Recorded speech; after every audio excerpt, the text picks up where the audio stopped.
Ada ya orang yang sejak kecil sering kena bully. Dari kecil sampai dewasa dibully. Masa sih?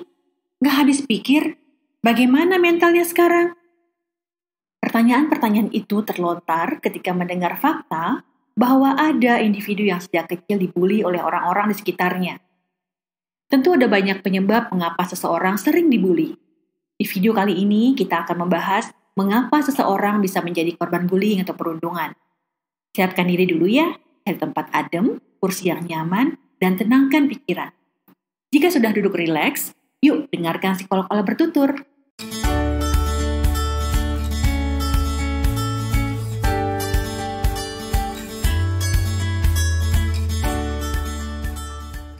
Ada banyak alasan mengapa seseorang menjadi korban perundungan. Dari berbagai alasan itu, saya menyimpulkan ada 6 hal umum yang menyebabkan seseorang menjadi korban perundungan. Seperti adanya perbedaan atau ketidakcocokan, kelemahan fisik dan emosional, perbedaan sosial, diferensial, lingkungan sekolah dan keluarga yang tidak mendukung, serta adanya kekuasaan atau hierarki. Alasan pertama, perbedaan dan ketidakcocokan. Maksudnya bagaimana? Seseorang yang berbeda dari mayoritas kelompok, baik dalam hal penampilan fisik, latar belakang budaya, kepentingan atau keterampilan sosial, akan lebih rentan menjadi korban perundungan. Ketidakcocokan ini dapat memicu perlakuan yang tidak adil atau perundungan oleh teman sebaya yang mencoba menonjolkan keunggulan mereka. Contohnya, circle anak-anak dengan tas dan sepatu bermerek membuli anak lain yang menggunakan tas dan sepatu biasa. Anak itu dinilai paling berbeda dibandingkan mereka. Bila mereka menilai tas dan sepatu itu tidak menarik, jelek, kuno, anak itu menjadi korban perundungan. Contoh lainnya, seorang pria di kantor yang perilakunya gemulai, bicaranya halus, mudah menangis, gerak-geriknya feminin dan berbeda dari pria pada umumnya, ia dibully teman-teman pria di kantor karena dilihat sebagai sosok yang berbeda dan aneh. Alasan kedua, kelemahan fisik atau emosional. Seseorang yang tampak lemah atau rentan secara fisik atau emosional sering menjadi sasaran korban perundungan karena mereka kurang mampu membela diri. Keterampilan sosial mereka juga kurang berkembang, sehingga mudah diintimidasi atau dimanipulasi oleh pelaku. Contohnya, seseorang yang badannya rendah dan tidak berani melawan biasanya menjadi korban perundungan oleh teman-teman yang bertubuh tinggi. Alasan ketiga, perbedaan sosial. Seseorang yang sulit membangun hubungan sosial atau berinteraksi dengan teman sebaya cenderung menjadi sasaran perundungan. Mereka sulit membentuk ikatan pertemanan atau memahami norma sosial yang berlaku di antara kelompok teman mereka.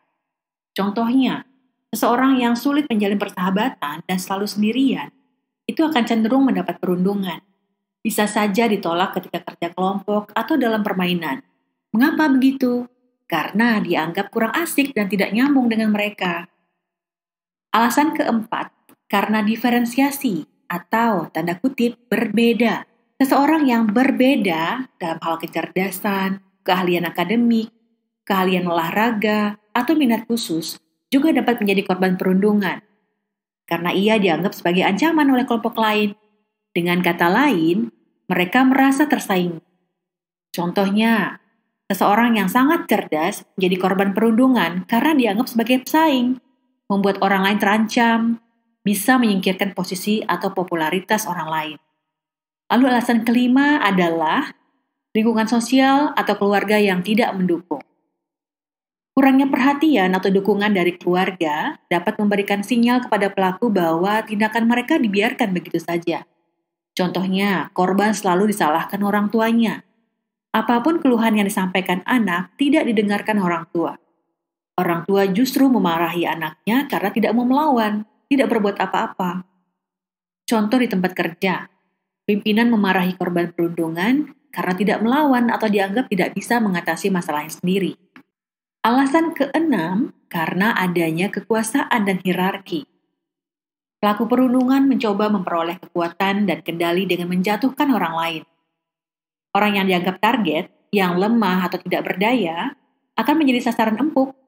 Korban perundungan itu biasanya pemalu, kurang berani, kurang percaya diri, tidak punya teman, serta tidak mampu mengekspresikan pikiran dan perasaannya. Oke, kamu sudah mendengarkan penjelasan tentang alasan mengapa seseorang menjadi korban perundungan. Bila orang dekatmu menjadi korban perundungan, ajak dia untuk mengembangkan kemampuan dirinya supaya bisa bebas dari perundungan itu. Jika kamu bingung bagaimana cara mengubah sikap atau sikap mana yang perlu diubah, berkonsultasi dan jalani terapi psikologi ke psikolog klinis di kotamu. Dengan bertemu psikolog, kamu akan memahami kemampuan-kemampuan mental yang mana dapat dikembangkan. Semangat menjadi pribadi yang lebih baik dan berkembang.